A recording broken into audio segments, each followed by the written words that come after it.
ETF index mutual funds నేర్చుకుని stock మార్కెట్లో రాణించాలనుకుంటున్నారా? వెంటనే ఈ నెంబర్కి కాల్ చేయండి.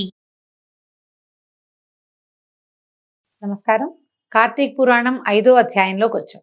ఈ రోజున కార్తీక శుద్ధ పంచమి, నాగపంచమిగా కొన్ని ప్రాంతాల్లో ఆచరిస్తారు. ఎవరైతే నాగుల చవితి నాడు పుట్టలో పాలు పోయటం కానీ ఆ విధికి అవకాశం లేని వాళ్ళు పంచమి నాడైనా మనము పుట్టలో పాలు పోసుకోవచ్చు, ఇంట్లోనే దేవతారాధన నిర్వహించుకోవచ్చు. సుబ్రహ్మణ్య పడగలు ఏమైనా మన దగ్గర నాగపడిగలు ఉంటే కనుక వెండివి వారికైనా పాలను సమర్పించి పంచమి నాటి సుబ్రహ్మణ్య ఆరాధనని చేసుకోవచ్చు. మీ అవకాశాన్ని బట్టి చేయండి. పైగా ఈ రోజున ఆదివారం కూడా అయింది. ఆదివారం సుబ్రహ్మణ్య ఆరాధన విశేషమైన ఫలితాన్ని ఇస్తుందని చెప్తారు. అవకాశాన్ని బట్టి చేసుకోవచ్చు. అయితే 5వ రోజు ఏం చెప్పబడిందో చూద్దాం. ఓ జనక రాజర్షికి వశిష్ఠుల వారు ఇలా చెప్తున్నారు.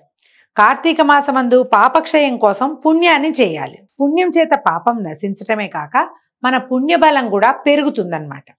అయితే కార్తీక మాసంలో హరిసన్నిధిలో భగవద్గీత పారాయణం చేసేవాళ్ళు పాము కుబుసాన్ని విడిచినట్టుగా పాపాలని విడిచేస్తాడు. పాము ఏమిటి, కొంతకాలానికి కుబుసం విడిచేస్తుంది, కొత్త కుబుసం వస్తుంది, దానికి కొత్త చర్మం వస్తుంది.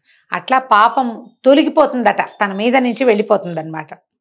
కార్తీక మాసంలో తులసి దళములతోనూ గన్నేరు పువ్వులతోనూ హరిని పూజించిన ఎడల వైకుంఠమునకు పోయి హరితో కలిసి సుఖించును. అంటే ముక్తులు 4 రకాలుగా చెప్తారండి.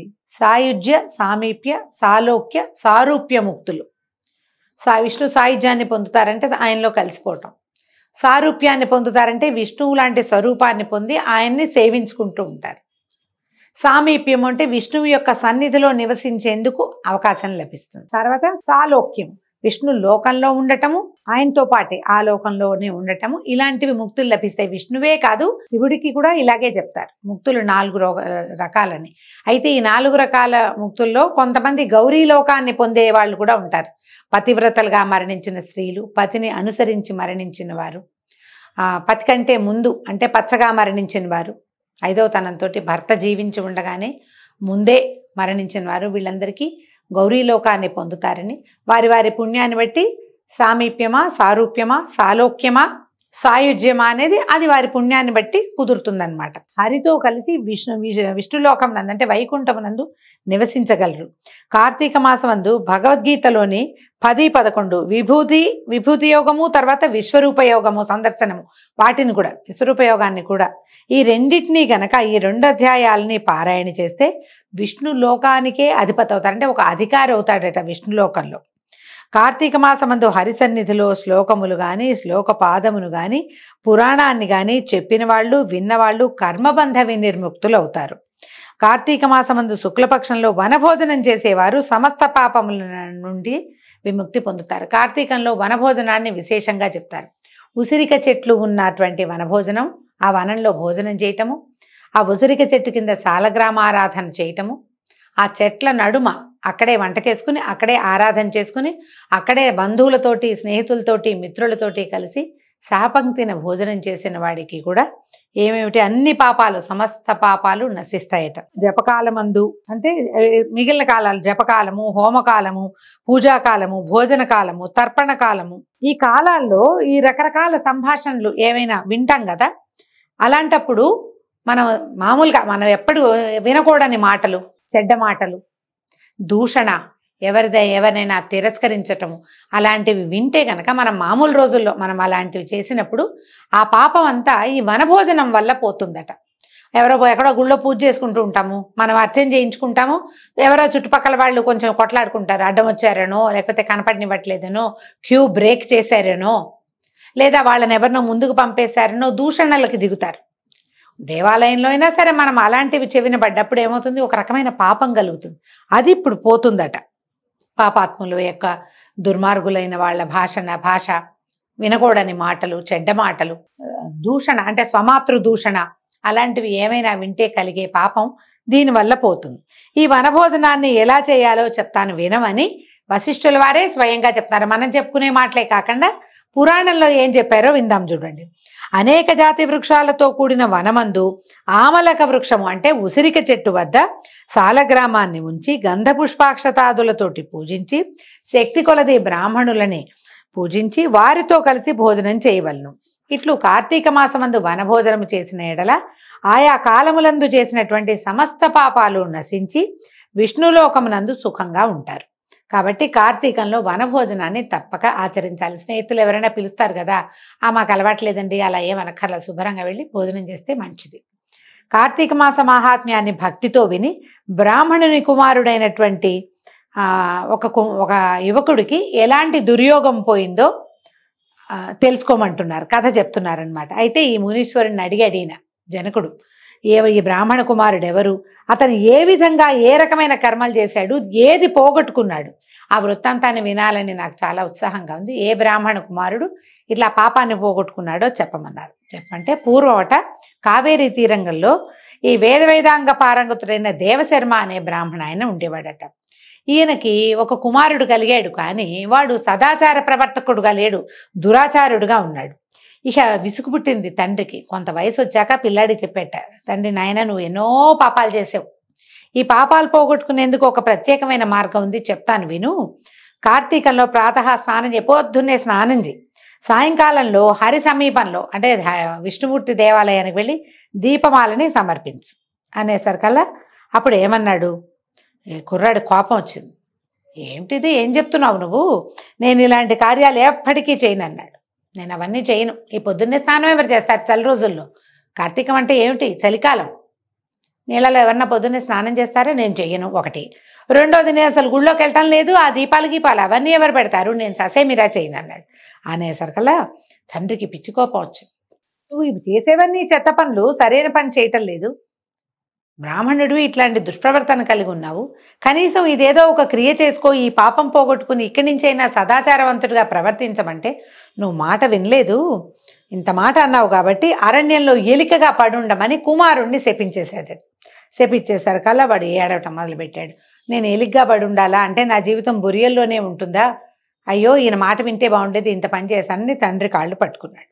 పట్టుకుని నన్ను అడిగాడు, నన్ను రక్షించు, నువ్వు ఇంతగా శపిస్తావని నేను అనుకోవాలి, ఏదో నేను రోజు అవజ్ఞగా మాట్లాడతా, ఇవాళ కూడా అదే మాట్లాడాను, నన్ను రక్షించమనేసరికల్లా సరే తండ్రి సర్దుకున్నాడు. సర్దుకుని ఏమన్నాడు, అంత కోపం వచ్చింది కానీ మళ్ళీ చెప్పాడనమాట, నువ్వు ఎలికగా ఉన్నా కూడా కార్తీక మహాత్మ్యాన్ని నువ్వు ఏ రోజు వింటావో ఆ రోజు నీకు విముక్తి వస్తుంది అని చెప్పేసరికల్లా ఈ తండ్రి ఇలా చెప్పి ఊరుకున్నాడు. ఈ శుభ్రంగా ఇంత పొడుగున చక్కగా గుండు పిలక చక్కగా పంచకట్టుకుని లక్షణంగా ఉన్న కుమారుడు, అంటే లక్షణంగా అలంకరించుకోవాలా, బొట్టు గిట్టు ధరించలేదు పాపం, విభూతి పుండ్రాలు ధరించలేదు, కానీ చూడ్డానికి లక్షణంగా కనపడుతున్న కుమారుడు అమాంతము ఎలికగా మారిపోయి ఇక ఎలా ఉన్నాడు, ఎంతో పెద్ద గజారణ్యం అనే ఒక పెద్ద అడవిలో ఫలాలతో కూడి అనేక జంతువులకి ఆధారభూతంగా ఉన్నటువంటి ఒక వృక్షకోటరం అంటే ఒక చెట్టు యొక్క తొర్ర యందు నివసించడం మొదలుపెట్టాడు. ఏలికగా మారిపోయి అడవిలో పడిపోయాడు కుర్రాడు. ఈ రాజా కొంతకాలం గడిచిన తర్వాత ఒకప్పుడు విశ్వామిత్ర మునీశ్వరుడు తన శిష్యులతో సహా వచ్చి ఏ సరోవరం పక్కనైతే ఉన్న పెద్ద చెట్టులో ఈ ఎలుక రూపంలో ఉన్న బ్రాహ్మణ కుమారుడు ఉన్నాడో ఆ నది యందు, అదొక నది యొక్క పాయ, అక్కడ స్నానం చేసి ఆ చెట్టు మొదట్లో కూర్చుని కార్తీక మహాత్మ్యాన్ని భక్తితోటి తను చెప్తూ తన శిష్యులకి వినిపిస్తున్నాడు. అయితే ఏమైంది, ఎంతలో దురాచారపరుడు, క్రూరుడు, హింసకుడు అయినటువంటి ఒక కిరాతుడు ఈ వేట నిమిత్తం ఆ ప్రాంతానికి వచ్చి ఈ బ్రాహ్మణులు ఇక్కడ కనపడుతున్న ఈ ఋషులు వాళ్ళు కనిపిస్తున్నారు, విశ్వామిత్రుడు శిష్యులు అంటే ఏదో ఋషిగణమే, కొందరు శిష్యగణ బ్రహ్మచారులు కూడా ఉన్నారు, వీళ్ళని చూసి వీళ్ళలో ఎవరో ఒకళ్ళని పట్టుకుని చంపేద్దాము అని దయాశూన్యుడై వీళ్ళకి ఇక్కడికి వచ్చాడట. అయితే ఏమైంది, దూరం నుంచి చూసినప్పుడు ఏదో బోళ్ళంతమంది మనుషులన్నీ కనిపించారు. దగ్గరికి వెళ్ళేసరికల్లా ఈ విశ్వామిత్రుడు అప్పటికి ఆయన బ్రహ్మర్షి అయిపోయాడు. ఆయన ముఖంలోంచి వస్తున్నటువంటి ఆ వెలుగుని తేజస్సుని చూసేసరికల్లా వాడి మనసు మారిపోయిందట. ఎప్పుడు కూడా సత్పురుషుల దర్శనం, మహానుభావుల దర్శనం వల్ల ఏమవుతుంది, మనసే మారిపోతుంది. వాడు అప్పటిదాకా చాలా హింసాపరుడుగా ఉన్నాడు, ఒక మానవుడినైనా చంపి తీసుకెళ్లాలన్న ఉద్దేశంతో దగ్గరికి వచ్చాడు, కానీ మహానుభావుడైనటువంటి ఎంతో తపశ్చర్య కలిగినటువంటి విశ్వామిత్రుడిని చూసేసరికల్లా అతని బుద్ధి మారిపోయింది. అందుకని మహాపురుష దర్శనము ఎప్పుడు చేయవలసిందే. వారిని చూస్తే సత్పురుష దర్శనం వల్ల మన గుణం మారుతుంది. వాడి బుద్ధి మారిపోయిందట. ఈ మారిపోయి దగ్గరికి వెళ్ళి, ఈ అయ్యా ఏం చేస్తున్నారు మీరు, దీనివల్ల ఏం ఫలితం వస్తుంది అని అడిగాడు. అడిగేసరికల్లా అప్పుడు ఈ కిరాతుడి మాటలు విని విశ్వామిత్రుడు అనుకున్నాడు, ఆహా వ్రతములు ఎంత గొప్పవి, వాటి వల్ల ఇట్లా మనుషులు మారుతారు కదా, వీడు కిరాతుడుగా ఉన్నాడు, క్రూరుడిగా కనపడుతున్నాడు, అసంస్కృత కేశపాశాలు గోళ్ళు అవి కలిగి ఉన్నాడంటే చక్కగా ఏమీ లేడు. జుట్టు గిట్టు దుబ్బు జుట్టు, ఈత పొదలాగా తల, గోళ్ళు పెరిగిపోయి కొంత మురికిగా ఏదో జంతువు యొక్క చర్మాన్ని కట్టుకుని ఉన్న వాడికి కూడా ఈ పూజాది తపశ్చర్యను చూసి వాడి గుణం మారిందని ఆయన సంతోషించి ఏం చెప్పాడంటే, నీ బుద్ధి గనక మంచిదైతే వినునైనా, ఇది కార్తీక ధర్మం. ఈ ధర్మం మనుషులకి కీర్తినిస్తుంది. కార్తీక మాసం అందు మోహం చేతైనా కూడా స్నానదానాదికాలు చేసిన వాడు పాప విముక్తుడై వైకుంఠ లోకానికి చేరతాడు. మహాభక్తితోటి, శ్రద్ధతోటి, ఆసక్తితోటి చేసినటువంటి స్నానదానాది వ్రతాలు ఏవైనా ఆచరిస్తే కనుక వాడు జీవన్ముక్తుడవుతాడు. ఇక మా జనన మరణ భయం లేదు, పునర్జన్మ రాహిత్యాన్ని పొందుతాడు అని వేటకాడికి చెప్పాడు. ఈ విధంగా విశ్వామిత్రుడు కిరాతుడి గురించి చెప్పిన కార్తీక ధర్మాన్ని ఈ చెట్టు కింద ఉన్నటువంటి ఈ మూషికం అంతా విని తన మూషిక దేహాన్ని, ఆ ఎలుక దేహాన్ని విడిచేసింది. విశ్వామిత్రుడు చూసి ఆశ్చర్యపోయాడు. తర్వాత బ్రాహ్మణ కుమారుడు తన వృత్తాంతం అంతా చెప్పి ఆయన ఆజ్ఞ తీసుకుని తన ఆశ్రమానికి వెళ్ళిపోయాడట. కిరాతుడు కూడా ఈ దేహత్యాగాన్ని అనుసరించి అదంతా చూసిన తర్వాత ఈ కార్తీక వ్రత ఫలితాన్ని తెలుసుకుని సకల ధర్మాలు విని అతడు కూడా వైకుంఠాన్ని, ప్రాణత్యాగం తర్వాత వైకుంఠానికి చేరుకున్నాడు. సుగతిని కోరేవాళ్ళు కార్తీక మహాత్మ్యాన్ని వినాలి. వినినంతనే పుణ్యవంతులై పరమపదాన్ని పొందుతారు. కాబట్టి తప్పక కార్తీక వ్రతం ఆచరించదగింది. ఇది నిజము, ఇది నిజము, నాకు బ్రహ్మ చెప్పాడు. కాబట్టి ఓ రాజా, నీవు పురాణములందు మంచి బుద్ధిని ఉంచుకో. అట్లయిన ఎడల నీవు పుణ్యగతికి పోవుదు. ఈ విషయమై విచారణ పని లేదు, ఇది నిశ్చయము. పురాణాలు వింటే ఏమొస్తుంది అంటే, ఇప్పటికి కలిగితే బుద్ధి వికాసం కలుగుతుంది. బుద్ధి వికాసంతో పాటు పుణ్యబలం పెరుగుతుంది, పాపక్షయం జరుగుతుంది, కర్మక్షయం కూడా కొంత జరుగుతుంది. కాబట్టి తప్పకుండా పురాణ శ్రవణం చేసి తీరాలి. మనకు అవకాశం ఉంది. కార్తీకంలో సొంతంగా చదువుకోగలిగారా, ఓ పుస్తకం పెట్టుకుని చదువుకోవచ్చు.